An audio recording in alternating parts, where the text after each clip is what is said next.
Hi friends, എല്ലാവർക്കും നമസ്കാരം. ഞാൻ കഴിഞ്ഞ മെയ് മാസത്തിൽ ഒരു വ്ളോഗ് ഇട്ടിട്ടുണ്ടായിരുന്നു. അതൊരു പസിലായിരുന്നു, വാട്ട് ഈസ് ഹാങ്ങിങ് ഓൺ ദ മാംഗോ ട്രീ എന്ന് പറഞ്ഞത്. അപ്പോൾ കുറേ കമൻസ് കിട്ടി. അതിൽ 2 പേര് മാത്രം ആണ് ശരി ഉത്തരം അയച്ചത്. പിന്നെ വേറെ കുറച്ച് പേരൊക്കെ ഉത്തരങ്ങൾ അയച്ചിട്ടുണ്ട്. പിന്നെ കുറേ വ്യൂസ് ഉണ്ടായിരുന്നു. വ്യൂസ് ഉള്ളത് കൊണ്ട് തന്നെ എനിക്ക് മനസ്സിലായവർക്ക് ക്യൂരിയോസിറ്റി ഉണ്ടായിട്ടുണ്ട്. അപ്പോൾ അത് ആൻസർ ചെയ്യാൻ പറ്റുമോ നോക്കാൻ വേണ്ടിയിട്ട്. അല്ലെങ്കിൽ പിന്നെ അത് കണ്ടു കഴിഞ്ഞപ്പോൾ എന്താണെന്ന് മനസ്സിലാവാത്തവരാണല്ലോ കമൻറ്റ് ചെയ്യാഞ്ഞത്.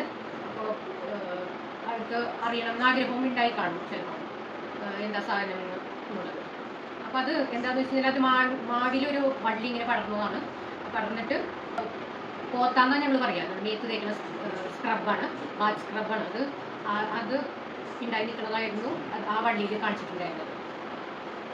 അപ്പോൾ ഞാനിത് ഡെമോൺസ്ട്രേറ്റ് ചെയ്ത് കാണിച്ചു തരാമെന്ന് വെച്ചാൽ ഞാൻ വേറൊരു സ്ഥലത്ത് പോയപ്പോഴാണ് ആ ഷോട്ട് എടുത്തത്, ഞാൻ ആ വീഡിയോ എടുത്തത്. അത് അവിടെ നിന്നൊന്നും ആ കായ എടുക്കാൻ പറ്റില്ലായിരുന്നു. പിന്നെ എനിക്കിങ്ങനെ കാണിച്ചു തരാനൊരു കാര്യമില്ല. അപ്പോൾ ആമസോണിൽ നോക്കിയപ്പോഴാണ് വിത്ത് സീഡ്സ് ആൻഡ് ഷെൽ ഇത് കിട്ടുന്നതെന്ന് പറഞ്ഞത്. അപ്പോൾ മേടിച്ചു. 4 ഒരു പാക്ക മേടിച്ചത്. ഒന്നിന് 50 രൂപയാണ്. പക്ഷെ ഇവിടെ വന്നിട്ട് ഇപ്പോൾ ഞാൻ ഈ കുറേ എണ്ണം ഇതേപോലെ തൊണ്ട് കളഞ്ഞു. ഞാൻ സീഡ് എടുക്കാൻ നോക്കിയപ്പോൾ സീഡ് ഇല്ല. അപ്പോൾ ഒരു സൈഡിൽ ഇങ്ങനെ ഓട്ടയുണ്ട്. ഓട്ട അതിൽ കൂടെ കൊട്ടിയ അത് അവരെടുത്തിട്ടുണ്ടോയെന്ന് അറിയില്ല. എന്നാണ് ഇതിൽ കുറച്ച് സീഡ് ഉണ്ടാവും. പക്ഷേ ആ സീഡ് കിട്ടണമെങ്കിൽ ഉള്ളിൽ കീറിയൊക്കെ ഇടണം. അത് സിസേറിയനാണ് അവർ കീറി വെച്ചിട്ടുണ്ട്. ഞാൻ രണ്ട് പോത്തൊക്കെ കീറിയിട്ട് കുറച്ച് സീഡുകൾ കിട്ടിയിട്ടുണ്ട്. ഇതാണ് അതിൻ്റെ സീഡുകൾ. ഈ സീഡുകളാണ് നമ്മൾ നടുക. പണ്ട് കാലം മുതൽ ഇത് ഉപയോഗിച്ചിരുന്നു. അതെന്ന് വെച്ച് കഴിഞ്ഞാൽ ഞങ്ങളുടെ നാട്ടിൽ, എൻ്റെ നാട് പാലക്കാടാണ്. പാലക്കാട് ഒക്കെ കുളത്തിലൊക്കെ എല്ലാവരും ഇതൊക്കെ ഉരച്ച് തേച്ച് ആണ് കുളിക്കണത്. അപ്പോൾ ഇത് സോപ്പിട്ടിട്ട് ഉരച്ച് തേച്ച് കുളിക്കും. പിന്നെ എന്താ വെച്ച് കഴിഞ്ഞാൽ അവിടെ കിട്ടാനും എളുപ്പമുണ്ട്. ഈ കായകൾ ചില സ്ത്രീകൾ ഇങ്ങനെ വീടുകളിൽ കൊണ്ടുവന്ന് വിൽക്കും.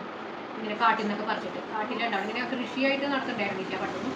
ഇങ്ങനെ കാടുകളിലൊക്കെ ഉണ്ടായിരുന്നതൊക്കെ പറിച്ചിട്ട് കൊണ്ടുവന്ന് വളരെ കുറഞ്ഞ വിലയ്ക്ക് കൊണ്ടുവരും.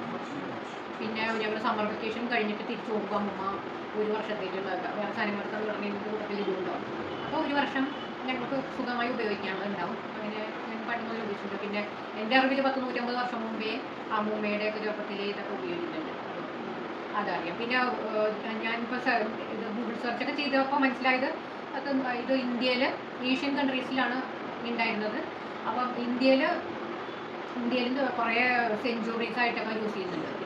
പിന്നെ യൂസ് ചെയ്യണത് എങ്ങനെയാണെന്ന് വെച്ച് കഴിഞ്ഞാൽ ഇപ്പോൾ സ്ക്രബായിട്ടും പിന്നെ കറി ഉണ്ടാക്കാനും യൂസ് ചെയ്യുന്നുണ്ട്. അത്രയും എന്ന് വെച്ച് കഴിഞ്ഞാൽ നോർത്തിലും കേരളം ഒഴിച്ചുള്ള കുറേ സൗത്ത് ഇന്ത്യൻ സ്റ്റേറ്റ്സിലും ഇതിൻ്റെ ചെറിയ കായ കറികൾ ആയിട്ട് ഉപയോഗിക്കുന്നുണ്ട് എന്ന് പറഞ്ഞു. പിന്നെ സ്ക്രബായിട്ടും ഉപയോഗിക്കുന്നുണ്ട്. പക്ഷേ കേരളത്തിൽ ചില സ്ഥലങ്ങളിൽ ഇപ്പോൾ ചില ജില്ലകളിലൊക്കെ ഇത് അറിയാം. ഭയങ്കര നാട്ടിൻപുറത്തുള്ളവർക്ക് കുറേ പേർക്കൊക്കെ അറിയാം. പിന്നെ ഇത് കിട്ടാത്തവരാണെങ്കിലും ഇപ്പോൾ ബോഡി സ്ക്രബായിട്ട് നമ്മുടെ നാട്ടിൽ ഈ ചകിരി യൂസ് ചെയ്യും. ചകിരി ഒക്കെ യൂസ് ചെയ്യുന്നവരാണ്. ഇപ്പോൾ തേങ്ങ നിറയുള്ള നാട്ടിലുള്ളവരാണ്. സ്റ്റേറ്റിലെല്ലാം തേങ്ങ നിറയുള്ള സ്ഥലത്തുള്ളവരാണെങ്കിലും അവർ ചകിരിയാണ് യൂസ് ചെയ്യുന്നത്. ഇതും മിക്ക നാട്ടിൻപുറത്തുള്ളവർക്കൊക്കെ അറിയാം. പിന്നെ ഇത് എങ്ങനെ ഉപയോഗിക്കാമെന്ന് പറഞ്ഞു കഴിഞ്ഞാൽ ഇതിൻ്റെ തൊണ്ടാണ് ഇത്ര ഭംഗിയായിട്ടാണ് നമ്മുടെ പ്രകൃതി ഇതിനെ ഉണ്ടാക്കിയിരിക്കുന്നത്. ഇതിൻ്റെ ഷെല്ലിങ്ങനെ പറിച്ചെടുക്കുക. ഇതിനെ പ്രൊട്ടക്ട് ചെയ്യാൻ വേണ്ടിയിട്ട്, ഇതിൻ്റെ ഉള്ളിലത്തെ സാധനത്തിനെ പ്രൊട്ടക്ട് ചെയ്യാൻ വേണ്ടിയിട്ട്, അല്ലെങ്കിൽ വല്ല ഏതെങ്കിലും ജീവികൾ കൂട് വെച്ചിട്ടുണ്ടെങ്കിൽ ഇതിപ്പോൾ ഈ ഷെല്ലൊക്കെ ഉള്ളതുകൊണ്ട് കുഞ്ഞു ജീവികൾക്കൊന്നും കയറാൻ പറ്റില്ല. അപ്പോൾ എന്ത് ഭംഗിയായിട്ടാണ് പ്രൊട്ടക്ട് ചെയ്ത് റെഡി ടു യൂസ് തരത്തിലാക്കിയിട്ടാണ് പ്രകൃതി നമുക്കിത് തരുന്നത്. അപ്പോൾ ഇത് നല്ലോണം കീഴ്ക്കളയും. ഇത് ഈ ഷെല്ലിങ്ങനെ പറിച്ചെടുത്തിട്ട് സാധാരണ നമ്മൾ നേരെ ചെടിയിൽ നിന്ന് ഉണങ്ങിയ ഇത് പറിച്ചെടുത്ത് ഇങ്ങനെ കൊട്ടുമ്പോൾ തന്നെ വരും. അപ്പോൾ കൊട്ടിയെടുക്കുക. അപ്പോൾ ഞാൻ മറ്റത് കീറിയെടുത്ത കുരുക്കളൊക്കെ കാണിച്ചിരുന്നല്ലോ. കുറേ കുരുക്കളുണ്ടാവും. 100-150 കുരുവെങ്കിലും ഒരു ഇതിനകത്ത് കിട്ടും. അത്രയും കുരുണ്ട്. അപ്പോൾ അത് കാരണം നിങ്ങൾക്ക് പിന്നെ ഈ സാധനം അധികം നമുക്ക് പരിചരണം ആവശ്യമില്ല. വേഗം വെറുതെ കൊണ്ട് എവിടെയെങ്കിലും കുരു നശിച്ച് പോവാത്തൊരു സ്ഥലത്ത് കൊണ്ടിട്ട് കഴിഞ്ഞാൽ തനിയെ മുളച്ച് അത് ഉണ്ടായിക്കോളും. പിന്നെ നമുക്ക് വേണമെങ്കിൽ വെള്ളത്തിൽ കുതിർത്തി വെച്ചിട്ട് പിറ്റേ ദിവസം തലേദിവസം കുതിർത്തി വെച്ച് പിറ്റേ ദിവസം കൊണ്ടുപോയി നട്ടു വെച്ച് കഴിഞ്ഞാൽ അത് തനിയെ മുളച്ച് വരും. ഒരുപാട് കെയറൊന്നും വേണം. ഒത്തിരി ഡ്രൈ ആയിട്ടുള്ള സ്ഥലം ആവുന്നത്, വെള്ളം കെട്ടുന്ന സ്ഥലത്ത് വയ്ക്കരുത്. തനിയെ പടർന്ന് പിടിച്ച് നിറയെ കായുണ്ട്. പിന്നെ ഓരോരോ മണ്ണിൻ്റെ വ്യത്യാസം അനുസരിച്ചിട്ട് ഈ കായയുടെ വലിപ്പം വ്യത്യാസം ഉണ്ടാവും. ഇതിൻ്റെ ഡബിൾ സൈസുള്ള സ്ഥലങ്ങൾ ഡബിൾ സൈസിലൊക്കെ ഉണ്ടാവും. പിന്നെ ഞാൻ എറണാകുളത്ത് പണ്ട് നട്ടിട്ടുണ്ട്. ചില നാട്ടിൽ കൊണ്ടുവന്ന കുരു വെച്ചിട്ട് നട്ടിട്ട് ഇതിൻ്റെ പകുതി സൈസ് ഉണ്ടായിരുന്നു. ചെറിയായിട്ട് എന്താ കാര്യം എന്ന് അറിയില്ല, ഇപ്പോൾ മണ്ണിൻ്റെയോ എന്താണ്. പിന്നെ അത് ചെറുതായിരുന്നു. അപ്പോൾ എന്തിൻ്റെയായാലും നമുക്കത് ഉപയോഗിക്കാൻ പറ്റും. ബോഡി സ്ക്രബായിട്ട് ഉപയോഗിക്കാം, പിന്നെ പാത്രം തേക്കാൻ ഉപയോഗിക്കാം, പിന്നെ ഇങ്ങനെ ഉരച്ച് തേച്ച് കഴിക്കേണ്ട കാര്യങ്ങൾക്കൊക്കെ ഉപയോഗിക്കാം. നമ്മൾ പണ്ടൊക്കെ ബാത്റൂമൊക്കെ കഴുകിയിരുന്നത് ഈ ബ്രഷുകൾ, പ്ലാസ്റ്റിക് ബ്രഷുകളൊക്കെ വരുന്നതിന് മുമ്പ് ഒക്കെ ഇത് വെച്ചിട്ട് തന്നെയായിരുന്നല്ലോ. ഇങ്ങനത്തെ സാധനങ്ങൾ ചകിരി ഇങ്ങനത്തെ ഈ സാധനമൊക്കെ വെച്ചിട്ടാണ്. പക്ഷെ ഇപ്പോൾ പ്ലാസ്റ്റിക് ബ്രഷുകളാണ് ഉപയോഗിക്കുന്നത്. അപ്പോൾ അത് തന്നെ. പിന്നെ നമ്മൾ ഈ സ്ക്രബ് യൂസ് ചെയ്യുമ്പോൾ നമ്മൾക്ക് എന്താ വെച്ച് കഴിഞ്ഞാൽ ഇത് വെള്ളം നനച്ച് കഴിയുമ്പോൾ കുറേ കുതിർന്നിട്ട് പിന്നെ സോപ്പ് തേച്ചിട്ട് നല്ല കുറച്ച് തേച്ച് കഴുകുകയാണ് ചെയ്യുക. പിന്നെ റെഡി ടു യൂസ് ആണെന്ന് അതുകൊണ്ടാണ് ഞാൻ പറഞ്ഞത്.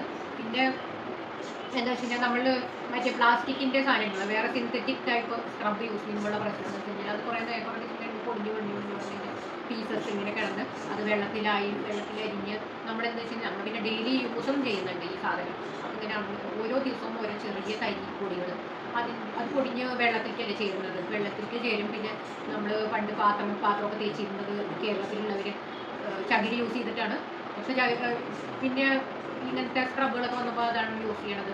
അപ്പോൾ അതിൻ്റെയൊക്കെ പൊടിഞ്ഞ കഷ്ണങ്ങൾ വളരെ നമ്മളുടെ ജലജീവികൾക്ക് നമുക്ക് ബുദ്ധിമുട്ടുണ്ടാക്കുന്നുണ്ട്. ചിലവരുടെ അത് കാരണം നമ്മൾ പിന്നെ പ്ലാസ്റ്റിക്കിൻ്റെ ദോഷഫലങ്ങളെ കുറിച്ചൊക്കെ എല്ലാവർക്കും അറിയാമല്ലോ. അപ്പോൾ പിന്നെ പ്ലാസ്റ്റിക് നിർമ്മാർജ്ജനമൊക്കെ ഇപ്പം നടക്കുന്നുണ്ടല്ലോ. അപ്പം അതിൻ്റെ ഭാഗമായിട്ട് നമ്മൾക്ക് ചെയ്യാൻ പറ്റുന്ന ഒരു ചെറിയൊരു കാര്യം അത് ചെയ്യാം.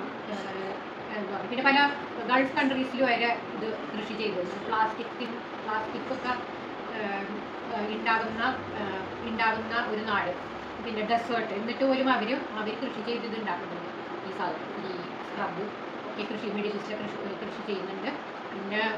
പിന്നെ പണ്ട് മുതൽ ഇവർ നമ്മുടെ നാട്ടിൽ നിന്ന് ഇത് കൊണ്ടുപോയിട്ട് അവിടെ യൂസ് ചെയ്തിരുന്നു.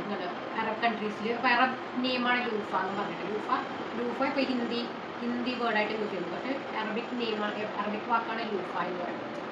അപ്പോൾ ഇപ്പോൾ അവിടെയും ഉണ്ട്. ഇപ്പോൾ അമേരിക്ക, പിന്നെ മിഡിൽ ഈസ്റ്റ്, പിന്നെ ഏഷ്യൻ കൺട്രീസിൽ ധാരാളമായിട്ട് കൃഷി ചെയ്യുന്നുണ്ട്.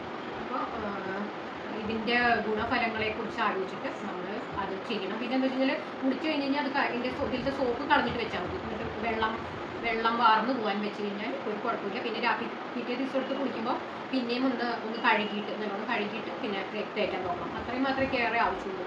പിന്നെ നമ്മളുടെ ഇന്ത്യ പിന്നെ പ്രത്യേകിച്ച് കേരളത്തിൽ എത്ര സാധനങ്ങളാണ് ഇങ്ങനെ പ്രകൃതി നമുക്ക് ഗിഫ്റ്റായിട്ട് തന്നിരിക്കുന്നത്.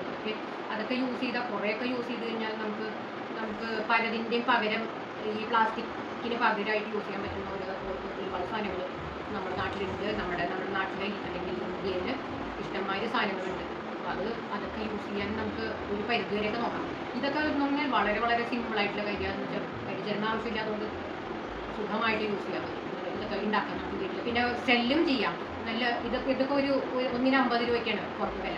ഇത് വേണമെങ്കിൽ നമുക്ക് നിറയെ സ്ഥലമുണ്ടെങ്കിൽ ഇത് കൃഷി ചെയ്ത് അതിൻ്റെ ഒരു കായ 100 കായയിൽ കൂടുതൽ ഒരു ചെടിയിലുണ്ടാവും. ഒരു 50 രൂപയ്ക്കൊക്കെ വിൽക്കാൻ പറ്റും. എങ്ങനെയാണെന്ന് വെച്ച് കഴിഞ്ഞാൽ വിൽക്കാം. അല്ലെങ്കിൽ നമ്മുടെ നാട്ടിൽ തന്നെ ഉണ്ടാവുന്ന സാധനമാകുമ്പോൾ കുറച്ച് വില കുറച്ചിട്ടാണെങ്കിലും പക്ഷേ ഡിമാൻഡുള്ള സാധനമാണ് നമുക്ക് ചെയ്യാൻ പറ്റും. നമുക്ക് സമൂഹത്തിൽ ചെയ്യാൻ പറ്റുന്ന ഒരു നന്മയാണ്. പിന്നെ ഇതിൻ്റെ പിന്നെ ഇത്രയും പറയാനുണ്ട്. എല്ലാവരും ഇത് ഉപയോഗിച്ച് നോക്കൂ. ഇങ്ങനെ ആമസോണിൽ ഇതിൻ്റെ സീഡ്സും കിട്ടുന്നുണ്ട്. സീഡ്സ് വേണമെങ്കിൽ വീട്ടിൽ കുഴിച്ചിട്ട് വളർത്താം. പിന്നെ ഇത് പച്ചമരുന്നുകളായാലും ഒക്കെ കിട്ടാൻ തുടങ്ങിയിട്ട് ഇത് മേടിക്കാം. പിന്നെ അങ്ങനെ ഉപയോഗിക്കുന്നത് നല്ലതാണ് ഓർഗാനിക് സാധനങ്ങൾ. പിന്നെ നമ്മുടെ സ്കിൻ എക്സ്ഫോളിയേറ്റ് ചെയ്യാൻ വേണ്ടിയിട്ട് വളരെ നല്ലതാണ് ഇത് പൊത. ഇത്രയും പറയാനുള്ളൂ. പിന്നെ നിങ്ങൾ ഇപ്പോൾ ഈ വീഡിയോനെ കുറിച്ച് കമൻറ്റ് ചെയ്യണം. അപ്പോൾ എന്താണ് നിങ്ങളുടെ നാട്ടിൽ എന്താ ഇതിനെ വിളിക്കണത് എന്താണെന്ന് എനിക്ക് അറിയണം. പിന്നെ ഇതിൻ്റെ വേറെ എന്തെങ്കിലും ഇതിനെക്കുറിച്ച് പറയാനുണ്ടെങ്കിൽ അതൊക്കെ ഒന്ന് നിങ്ങൾ കമൻറ്റിൽ ഒന്ന് അറിയിക്കണം. അപ്പോൾ എനിക്കതിനെക്കുറിച്ച് അറിയാൻ ആഗ്രഹവുമുണ്ട്. എനിക്ക് കമൻറ്റ്സ് കിട്ടിയാലേ അറിയുള്ളൂ എന്താണ് നിങ്ങൾക്കൊക്കെ പറയാനുള്ള കാര്യങ്ങൾ. പിന്നെ വേറെ ആർക്കെങ്കിലും ഷെയർ ചെയ്യുക. അപ്പോൾ ചിലർക്ക് അറിയില്ലാത്തവരുണ്ടാവും. അപ്പോൾ അത് ഒരു നല്ലൊരു കാര്യമാണ്. പിന്നെ എനിക്കൊരു കാര്യം അറിയണം, നിങ്ങൾക്ക് ഇത് കണ്ടിട്ട് അറിയില്ലാത്തവരാണ്, ഇതുവരെ കണ്ടിട്ടില്ലാത്തവരാണെങ്കിൽ ഇത് അത്ഭുതം തോന്നുമ്പോൾ എന്താണ് ഇതിനെക്കുറിച്ച് തോന്നുന്നത് പറയണം, കമൻറ്റ് ചെയ്യണം. പിന്നെ ഇഷ്ടപ്പെട്ടാൽ തീർച്ചയായിട്ടും ലൈക്ക് ചെയ്യണം, സബ്സ്ക്രൈബ് ചെയ്യണം, എല്ലാം കമൻറ്റ് എല്ലാം ചെയ്യണം. കമൻറ്റ്സ് കിട്ടി കഴിഞ്ഞാലേ അറിയുള്ളൂ എന്താ നിങ്ങൾ വിചാരിക്കണേ, എന്താണ് നിങ്ങൾക്ക് പറയാനുള്ളത്, എന്തെങ്കിലും. ശരി, താങ്ക് യു, നമസ്കാരം, താങ്ക് യു.